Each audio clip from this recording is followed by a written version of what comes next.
దేవుడు మనల్ని చీకట్లో నుండి ఆశ్చర్యకరమైన వెలుగులోనికి తీసుకొచ్చారు.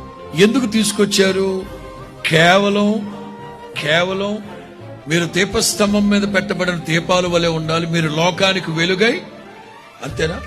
నేను మీ ఎడల కోరుకుంటున్నది ఏమిటో తెలుసా? మొదట మీ ఇంట్లో వాళ్ళకి వెలుగివ్వండి. ఇంట్లో ఉన్న వాళ్ళు మీ వెలుగును చూడాలి, మీ సాక్ష్యాన్ని చూడాలి, మీ ప్రవర్తన చూడాలి. ఒక ఇంటి యజమాని మంచి భర్తగా ఉండలేడా? పిల్లలకి మంచి తండ్రిగా ఉండలేడా? ఒక భార్య ఇంట్లో ఉత్తమరాలైన భార్యగా, పిల్లలకు ఒక మంచి తల్లిగా ఎందుకు ఉండలేకపోతున్నాం? ఊళ్ళో వాళ్ళందరూ మెచ్చుకుంటున్నారు మనల్ని, కానీ ఇంట్లో మాత్రం ఏగలు తోలుకుంటా ఉంటున్నాం. బయట సాక్ష్యం బాగానే ఉంటుంది, ఇంట వాక్యం ఉంటుంది.